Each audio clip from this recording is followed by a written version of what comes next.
Olá, bem-vindos a mais um Literatura Local. A convidada de hoje é super jovem, eu conheço bem, mas esse ano ela está cheia de novidades no que ela escreve e nos seus projetos. Vou mostrar para vocês, é a Stephanie Pepaludo. Seja bem-vinda, Stephanie. Obrigada, Luciana, é uma honra estar aqui participando e batendo esse papo contigo para contar um pouquinho sobre o meu trabalho, meus livros e os novos projetos que vêm por aí. Legal, esse ano é um ano cheio de transformações e movimento para ti, né? Sim, estou lançando novos livros, tem um projeto aí cultural para fazer nas escolas também, mas nós vamos contar aí ao longo da entrevista. Ao longo desse bate-papo a gente vai revelando aí para você que está nos assistindo. Bom, eu já conheço a Stephanie há algum tempo, ela é minha colega de Sociedades Poetas Vivos, de alguns projetos literários também. Apesar de super jovem, a Stephanie começou na literatura bem cedo já, escrevendo, publicando. Stephanie, como é que isso começou? Como é que começou o teu encontro com a literatura? Eu já sei um pouco de você, que já te entrevistei em outra oportunidade, no projeto Mulheres na Literatura, meu canal do YouTube, né, o Mil e Uma Histórias, mas hoje a gente vai aprofundar esse encontro. Eu queria que tu contasse, para quem ainda não te conhece, como foi o teu encontro com a literatura?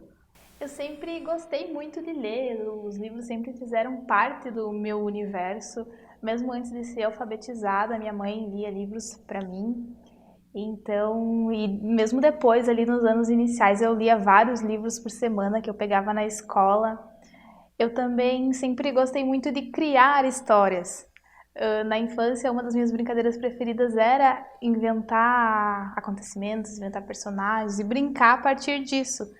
E depois isso foi evoluindo e eu fui amadurecendo essa ideia até que eu comecei a inventar histórias e colocar essas histórias no papel e escrever. Inicialmente como um hobby e depois fui estudando, me profissionalizando e decidi que eu queria ser escritora Profissionalmente, e seguir essa carreira.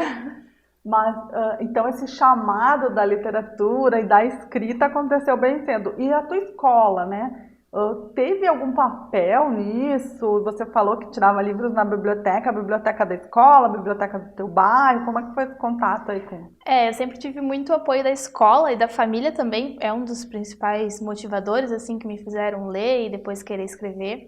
Sempre teve vários projetos de incentivo à leitura na escola. Os livros que eu pegava na infância eram da biblioteca da escola. Eu pegava vários por semana, às vezes ia trocando com os meus colegas, com os livros que eles tinham pegado. Até nos anos finais ali do ensino médio, teve um projeto na escola que me marcou bastante, que era todo dia, num determinado horário, trocava o sinal, toda a escola parava para ler. Olha que legal! Todo mundo, assim, não só alunos e professores, mas também diretores, a merendeira, a faxineira, o guardinha, todo mundo, a escola ficava em silêncio absoluto, todo mundo lia o livro que trazia de casa, o livro que pegava na escola, e lia por uns 15, 20 minutos ali, e era esse tempo determinado para ler.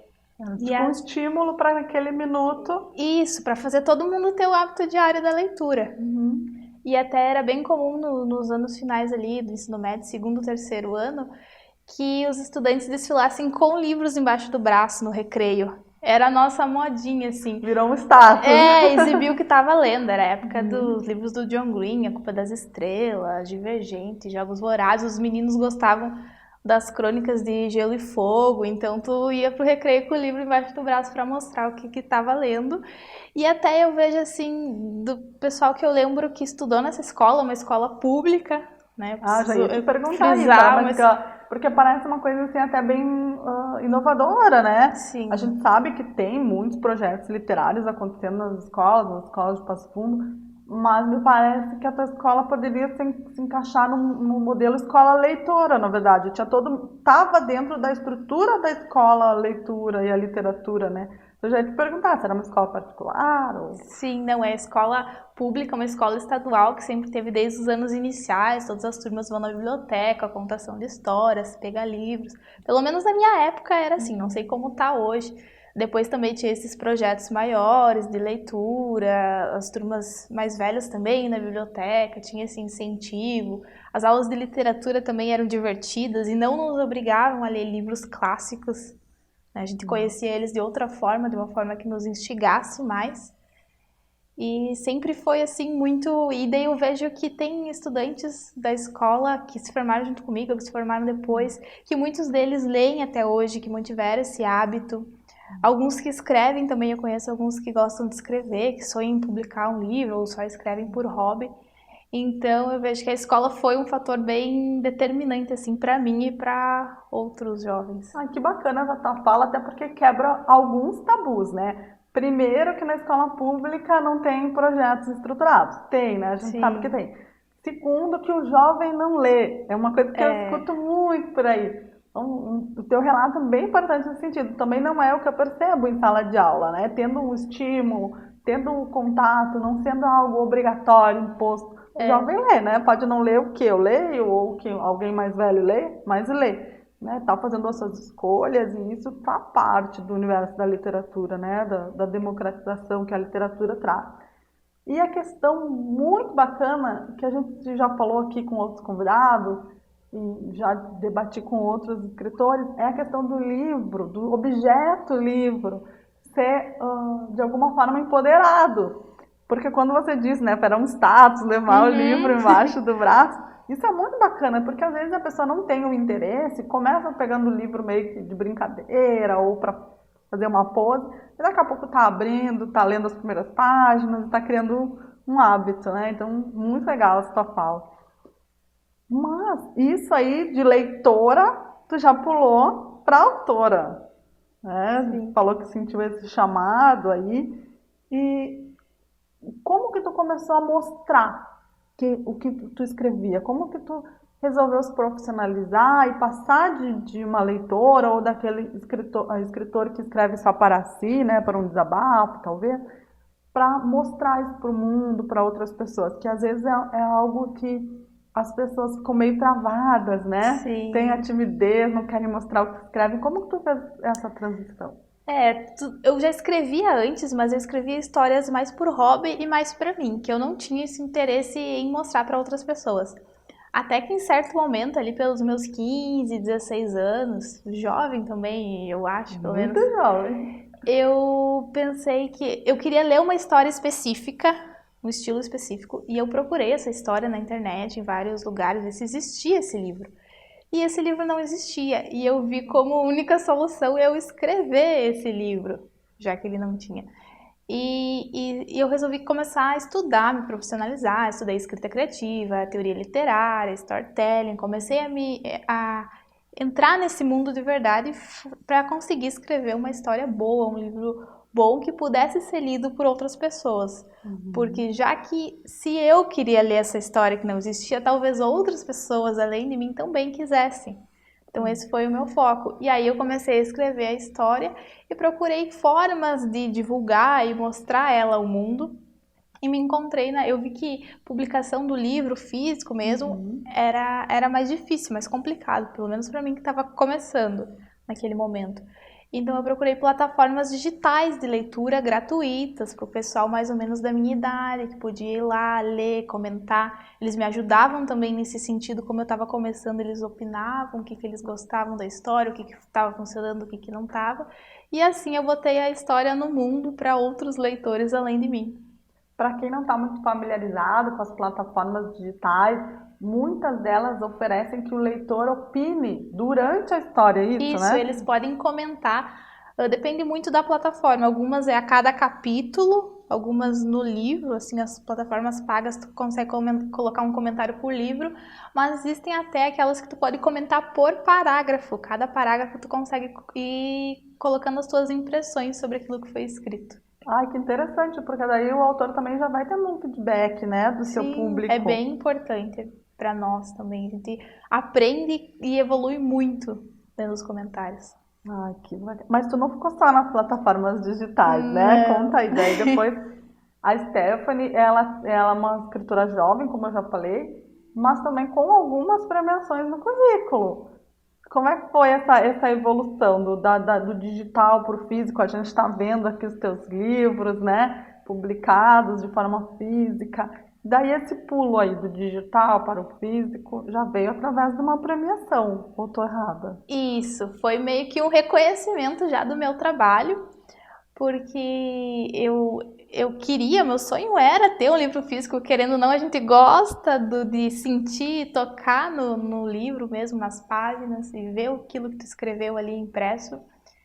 E surgiu uma oportunidade de uma editora que inicialmente ela estava fazendo um sorteio, na verdade. E aí eu me inscrevi e esse sorteio dava direito a 20 exemplares do livro gratuitamente. E eu me inscrevi e tal ali. E por sorte, contando com a sorte, eu fui a sorteada. E aí eu enviei o meu livro para avaliação da editora. E aí eles iam fazer todo o processo, revisão, diagramação, capa, enfim. E eu enviei meu livro para eles, e aí quando eles estavam lendo, revisando, eles gostaram do material e eles decidiram fazer além desses 20 exemplares que eu ganhei no sorteio e me proporcionaram uma publicação tradicional que a gente fala, onde não investe, não precisa investir, tudo fica pela editora para vender e isso fruto do meu trabalho, do reconhecimento, porque eles gostaram da história. Essa mesma história que eu falei que eu tive a vontade de escrever, que não existia. Ah, virou essa história que tu tinha vontade de escrever, tu escreveu e publicou, então. Daí eu publiquei nas plataformas digitais, depois enviei para essa editora, foi publicado. Que história é essa? Essa aqui, A Missão. Essa foi até a primeira edição, essa que foi publicada pela editora, essa edição aqui, foi em 2018. E depois disso é uma trilogia distópica, né? Então depois disso eu escrevi o segundo livro também, que daí já foi uma publicação independente, onde eu fiz todo o processo, gerenciei todo o processo. E esse livro aqui também me rendeu um prêmio, que foi o Prêmio Literário Cidade de Passo Fundo. Isso a gente vai trazer para os nossos telespectadores no segundo bloco. Porque tem bastante coisa para falar dessa trilogia, né? Tem. Ela saltou aí na publicação tradicional e deu uma continuidade, e prêmios, e projetos. Então a gente tem muito para falar. Nas plataformas digitais, os leitores conseguem te encontrar lá ainda? Tu ainda publica? Tem algum conto, tem algum livro lá que ainda... Sim, eu não estou tão ativa assim nas plataformas digitais e principalmente nas gratuitas, mas ainda tem um material meu lá, alguns contos, até um outro romance distópico com uma pegada bem diferente, está publicada completa lá numa das plataformas digitais. E eu tenho os livros em e-book também, daí comercializados, esses e outros contos também. Tu transitas bem, né, entre o digital e o mundo físico. Sim, eu tento abranger os dois lados, os dois estilos de leitores. Os teus livros, no caso, são a trilogia distópica. Você tem um romance de época, que é o Salve a Rainha, Isso. que eu inclusive, já tive a oportunidade de ler. Tem algum outro título? Tem o A Liberdade que Limita, que é essa outra distopia que eu falei que está disponível gratuitamente numa plataforma.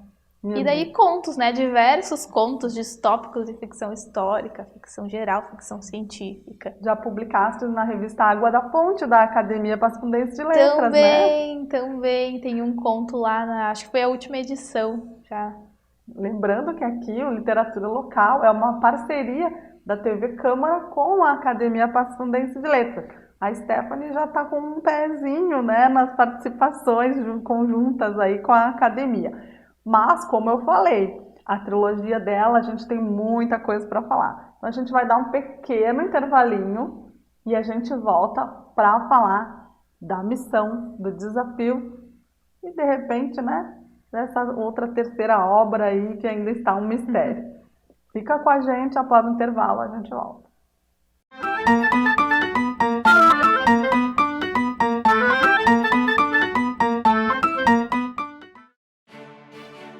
A Câmara de Vereadores é a Casa do Povo. Aqui são criados, votados e aprovados os projetos de lei que definem o rumo e o futuro do nosso município. A Câmara de Vereadores também exerce a função fiscalizadora, supervisionando as ações e decisões do Poder Executivo. Faça parte das decisões. Quando a comunidade participa, a cidade cresce.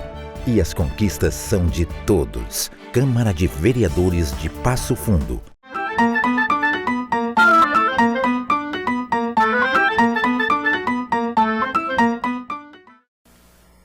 Então, estamos de volta aí para o nosso segundo bloco e como eu prometi, a gente vai conversar sobre essa distopia, a trilogia da Stephanie Paludo, que é A Missão, primeiro livro, segundo livro Desafio e o terceiro aí nosso suspense de hoje. Stephanie, mas me diz uma coisa, a gente, por mais que seja conhecido que a ficção, a literatura fantástica, né, veio através de mãos femininas, como Frankenstein, de Mary Shelley. Atualmente, não se fala tanto de mulheres nesse tópico. Não sei se, de repente, eu que não tenho assim, esse conhecimento, eu queria que tu falasse mais sobre isso, né? Por que tu escolheu, se dedicou mais a esse gênero, né? A ficção distópica? Eu discordo um pouco de ti no sentido de que eu vejo bastante mulheres atualmente escrevendo distopia. Até essas distopias atuais, mais jovens, mais conhecidas, são escritas por mulheres, né? Jogos Vorazes, da Suzanne Collins, Divergente, da Veronica Roth, Legend, da Mary Lou, O Teste também, que a autora é a Gianni, não vou me lembrar o sobrenome dela, enfim, mas é uma mulher. O próprio Conto da Aia, da Margaret Atwood. Ah, verdade, uma distopia bem conhecida, né? Isso, que é a minha escritora referência, assim, em distopia, Margaret Atwood. Ela até tem outra distopia chamada Média-Adão, que é uma trilogia também que é muito boa. Então eu sempre penso nelas, até no cenário assim nacional, a maioria dos escritores que eu conheço de distopia são mulheres. Isso que eu ia te perguntar, e na literatura nacional também é um gênero que está encantando? Até tem a Day Fernandes, a Beatriz Castro, que são autoras nacionais conhecidas aí que escrevem distopia, até são minhas amigas. E até vão fazer parte da nova edição do livro, de alguma forma ali tem uma pitadinha delas.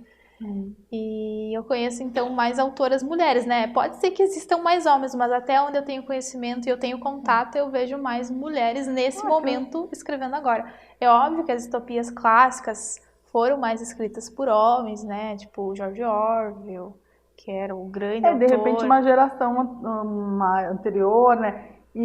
Ou até uma falta de lembrança e divulgação na hora de referenciar. Então, bem legal que tu traz esses nomes pra gente. Bem legal mesmo. E até como é em outros gêneros, né? Que no passado eram mais conhecidos os homens, foram os livros dos homens que ficaram marcados. E na distopia, a mesma coisa. E agora, nós mulheres estamos conquistando o nosso espaço e nos tornando conhecidas também. Ah, que legal. E essa renovação e esses ciclos que a gente observa na literatura, né? Eu sempre falo que a vida é cíclica. E a arte e a vida estão extremamente ligadas, né? E o que te encanta nesse gênero de distopia? Por que tu foi para esse lado? Pelas tuas leituras, por um gosto pessoal? Eu sempre gostei de ler esse gênero também. E até o significado da palavra distopia, do grego antigo, é o lugar ruim. É o oposto da utopia. Então são histórias que se passam no futuro, onde tem uma sociedade com coisas que não deram certo, uma situação pior do que a atual, baseada no sofrimento humano gerado por ações políticas e ações humanas no geral. Então o que me encanta é justamente essa possibilidade, eu vejo como uma possibilidade de futuro que a distopia mostra. Se nós como sociedade seguimos esse caminho talvez a gente chegue naquele resultado, que é o que é mostrado nas distopias. Por exemplo, 1984. Atualmente até não faz tanto sentido, mas na época que foi escrito, talvez a gente seguisse tanto na tecnologia, a gente ia ser muito vigiado, ia ter que cuidar o que falar, praticamente o que pensar, ia estar sempre ali com o grande irmão observando, né? Eu até acho que se encaixa mais hoje em dia, por exemplo, o Admirável Mundo Novo. Verdade. que é uma distopia mais voltada aos prazeres. As pessoas estão muito em busca de prazeres, e drogas, sexo, remédios, e não querem sofrimento, e não querem dor, estão evitando isso, estão sempre meio alienadas ali. É uma possibilidade que a humanidade pode ter Uma também. projeção, né? Se fala em Isso. projeções. Uma previsão, assim, do que é possível. Ou até um futuro do Conto da Aia, né? Uma sociedade governada por um regime religioso que classifica as pessoas em classes, principalmente as mulheres. Algumas são escravas e que preza muito pela família tradicional, pela geração de filhos, criação desses filhos, manter os valores. Então são possibilidades e é isso. São futuros, É, a possibilidade, universos possíveis talvez, né? A possibilidade e de é isso que me encanta tanto, né? Porque ao mesmo tempo que a gente sabe e imagina o que pode acontecer, a gente consegue mudar, dar um passinho para o lado e alterar essa possibilidade de futuro. Até uma questão bem interessante no meu livro, A Missão, ele foi escrito entre 2015 e 2016, mais ou menos. E a história começa com uma doença viral que surgiu de repente, que se espalhou rapidamente por todo o planeta e que matou muitas pessoas. Ao ponto, aqui na história, de dizimar quase toda a humanidade. Daí eles tiveram que selecionar umas pessoas saudáveis, sem contato com o vírus, para isolar e manter a humanidade viva. E aí tem muitas pessoas, isso foi escrito muito antes da pandemia de Covid, tem muitas pessoas que leem agora, pós-pandemia, e ficam, nossa, como é que tu previu isso? Como é que tu escreveu isso? Era óbvio que existiam projeções e estudos que levantavam essas possibilidades, mas foi só uma hipótese, uma coisa que poderia acontecer no futuro e que no fim se tornou... Acabou quase que real, uma parte da história. Não foi tão grave quanto aqui, mas acabou acontecendo. Sim. E a minha próxima pergunta era essa, né? Qual era o foco da tua distopia, né? Cada distopia vai escolhendo um viés, né? Como você falou do Conto de Aia, tem muito do empoderamento feminino, da importância da mulher, da questão da religiosidade exacerbada, né? Enfim, ela pega esses viés.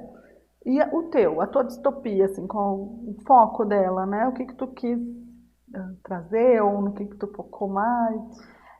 Ela é uma distopia sobre uma revolução. Então a história se passa centenas e centenas de anos depois que esse grupo de pessoas foi isolado. Eles foram colocados no meio da floresta amazônica ali, onde eles formaram um novo país, e esse país foi o único que sobreviveu. Então a história se passa centenas e centenas de anos depois, onde a situação está muito pior do que as sociedades hoje, há muito mais miséria, pobreza, injustiça, existe uma elite privilegiada, os governantes, são 3 governantes que permanecem lá no cargo o tempo que eles quiserem, têm poderes ilimitados, usam da violência, é uma espécie de ditadura, usam da censura. E aí tem um grupo secreto, tem pessoas que têm cargos de confiança dentro do governo, que veem essa realidade, veem as diferenças e as desigualdades e decidem agir e mudar, porque eles sabem que no passado não era bem assim, que há possibilidades de melhorar. Então eles formam um grupo secreto para instaurar uma revolução e tornar as coisas melhores e mais fáceis. Ai, que bacana! E essa trilogia já te trouxe algumas alegrias, né? O teu livro Desafio foi premiado no Prêmio Literário Cidade de Passo Fundo recentemente, né? Sim. E além disso, a trilogia virou um projeto literário aí, o relançamento da Missão e o próprio Desafio, toda a tua obra aí virou um projeto premiado no Funcultura Passo Fundo, um projeto de incentivo à leitura e à escrita. Fala um pouquinho desse projeto aí que entra em vigor esse ano, isso? Isso, esse ano, para os próximos meses já, né? Ele está em execução, a parte mais de edição do livro, mas o projeto consiste em várias frentes e até eu fui premiada assim no meu primeiro ano de participação. Eu não tinha experiência em projetos culturais, então foi uma surpresa. E eu sabia que para me inscrever eu teria que embasar muito bem o meu projeto e ousar um pouco. Então o projeto consiste no relançamento, na nova edição do livro A Missão, que eu reescrevi a história, mantendo os mesmos acontecimentos, os mesmos personagens, os mesmos locais, mas é uma nova edição. Até tem a capa nova ali aparecendo Vamos colocar na tela aqui a nova capa da Missão, para o nosso público poder olhar. A capa também tá mais moderna, foi remodelada, Essa né? é a capa nova, então, né? Diferente, mas ainda mantendo a identidade visual, para mostrar a edição reescrita, repensada, já que o meu contrato com a editora, essa edição aqui acabou, então eu vou lançar novamente independente e vou reimprimir o segundo livro também. E aí 20% da tiragem que aparece aqui na tela pra gente, que é o Desafio, o segundo livro da trilogia. Acompanha o projeto também, né? Vai ser relançado. Os dois fazem parte do projeto. Agora lado a lado aí, a missão e o desafio, para que vocês vão se acostumando aí com essa história. E 20% da tiragem da impressão vai ser doada para as escolas públicas, bibliotecas públicas e estudantes das escolas públicas também. Eu também vou realizar 4 bate-papos em 4 escolas com os alunos dos anos finais do ensino fundamental e ensino médio, falando um pouco sobre literatura Young Adult, que é a literatura voltada para adolescentes. Isso, eu ia te pedir que explique para o nosso público aí. Muitos já estão familiarizados com o termo, mas outros não, né? Estão ouvindo pela primeira vez o que é, né? Até ela é bastante conhecida pela sigla, que é o YA, que é Young Adult, né? Jovem adulto. Que é uma literatura voltada para adolescentes de 12 a 18 anos, mais ou menos, que traz personagens nessa faixa etária e que aborda conflitos típicos dessa etapa da vida. Então, problemas dos primeiros relacionamentos, amizades, escolas, e é voltado para esse público. Pode ser uma fantasia, pode ser uma ficção científica, pode ser um romance romântico, mas Young Adult, que é voltado para os adolescentes. Sim, essa terminologia é mais uma questão de definição de um público específico de leitores, mas não define o gênero do livro, o gênero literário. Pode ser. E a literatura Young Adult tem algumas outras características também, que é de justamente por trazer personagens semelhantes aos leitores, gerar uma conexão entre leitor e personagem, criar uma empatia, fazer com que isso motive o leitor a continuar lendo. Também são livros que costumam ter uma linguagem mais simples, uma narrativa mais fluida, então é mais fácil de ler. E que existem diversos artigos científicos, até eu citei todos eles lá no meu projeto, na hora de escrever, que falam que é uma porta de entrada para outros livros, para outro tipo de literatura. Mesmo na idade adulta, é comum que pessoas que não têm o hábito de ler comecem pelos livros Young Adult e a partir disso tenham, né, motivação para ler outros livros e depois ir para literaturas mais densas e mais complexas. É como a gente falou no primeiro bloco, né? A maioria não começa pelos clássicos. Depois vai migrando, vai tendo curiosidade de conhecer outros tipos de escrita, né? Outros tipos de literatura. Tem que ter uma bagagem para entender esses clássicos. E até foi por isso que eu escolhi esse gênero para trabalhar no projeto, já que ele tem todas essas características e que é capaz de formar o público leitor. Foi uma preocupação minha. O projeto ele tinha que fazer bem para mim, né? Tinha que ser algo que eu quisesse fazer que me agregasse na minha carreira como escritora, mas que também fizesse bem para a comunidade, que incentivasse a leitura entre os estudantes. Então eu foquei nesse gênero que é capaz disso, que também minhas histórias estão nesse gênero geral. E aí, além disso, é importante falar do projeto que além desse bate-papo sobre isso, eu vou realizar um mini concurso em cada uma das escolas. Já ia te questionar sobre isso, porque eu vi o seu projeto e tem uma parte muito bacana que promove o compartilhamento entre os jovens, né? E não esquece essa questão das redes sociais aí que está muito presente. Na vida de todo mundo, mas para o jovem é ainda mais intenso, né? Como que tu conversa essa coisa de um livro publicado em forma física, se comunicar aí com o digital e virar um compartilhamento entre os leitores. Eu quis pegar algo da realidade dos adolescentes para conseguir trazer eles para esse mundo. No caso, foi a utilização da plataforma TikTok, que é uma rede social que tem o maior público entre os jovens, que muitos deles têm uma rede social lá, têm a conta lá, gravam vídeos e que tem uma comunidade leitora muito grande, que até tem um nome próprio que é chamado de BookTok. Olha aí. E tanto no Brasil quanto no mundo, essa comunidade conseguiu levar livros para a lista dos mais vendidos, dos best-sellers, só lançando vídeos falando sobre esses livros que geraram interesse em outras pessoas que estavam lá acompanhando esses vídeos e quiseram comprar. E, no geral, é uma comunidade bem ativa, bem motivada, que emplaca várias hashtags as mais vistas. Então, eu quis unir uma coisa com a outra. E a minha proposta é convidar os estudantes a formarem grupos de até 5 pessoas e gravarem um vídeo de até 3 minutos, que é o que a plataforma permite, e publicarem lá no TikTok falando sobre um livro que eles tenham lido e gostado, de uma forma criativa, que instigue os outros a conhecer aquele livro também. Olha aí, um compartilhamento leitor, né? Então, vai eleger o seu livro preferido, vai falar sobre ele, vai fazer, digamos assim, criar um estímulo para que outros conheçam aquela sua obra favorita, é isso? Isso, justamente para incentivar a leitura, a troca de indicações. Tem algumas pesquisas também que dizem que os jovens leem muito por indicações literárias, que eles veem nas redes sociais, nas escolas e pelos amigos. Então eu quis unir isso.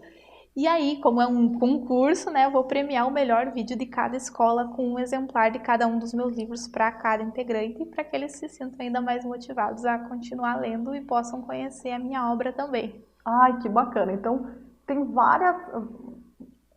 várias pontas que se amarram aí no teu projeto, Isso. né? Além de uma escritora jovem, estar entre jovens, estimulando também, de uma certa forma, a escrever, né? Sim. Porque você vê um modelo aí que deu certo, que saiu, né, já escrevendo bastante jovem. A questão das redes sociais estarem nisso, o sorteio, muito bacana, a proximidade com o autor, né? Sim, Você ir também. até a escola, isso é algo assim que é bem especial sempre, né? O autor na escola é algo que alegra muito, que estimula muito. Então, muito bacana, parabéns pelo teu projeto aí, a gente deseja tenha muito sucesso e que seja muito bem recebido nas escolas aqui de Passo Fundo. A gente vai chegando ao fim desse bate-papo, uma pena, porque estava muito bom. Te agradeço a presença, Stephanie. E antes que a gente se despeça, diz onde é que o pessoal pode te encontrar, saber mais sobre as tuas obras, né? Você está nas redes sociais? Isso, eu estou nas redes sociais, a minha principal rede é o Instagram, vocês podem me encontrar lá como @autora Stephanie P. Paludo, que é meu nome. No Instagram também, mas no TikTok também. No TikTok é sem o autor, é só @Stephanie P. Paludo. Eu posto lá vídeos sobre livros, sobre os meus livros, sobre livros que eu li. No Instagram também, conteúdo sobre os meus livros. Até nos próximos meses vai ter o relançamento dessas obras, vai ter esse projeto das escolas. Então vocês podem me acompanhar nas redes sociais para saber um pouquinho mais sobre eles. Saber o passo a passo aí desse projeto, Isso, né? também. E de toda a tua obra, que bacana. Muito obrigada a vocês que nos acompanharam até o final do programa. Vou deixar que a Stephanie também se despeça e deixei uma mensagem para quem está nos assistindo. Eu agradeço a oportunidade de estar aqui, agradeço o convite. E acho que o importante é isso, nós incentivar os livros, a leitura nesse momento tão difícil e que os livros possam ser conhecimento, possam ser divertimento também, que a gente está precisando, diversão, e ser uma fuga do mundo real. Ah, que bacana. Obrigada e até o próximo Literatura Local.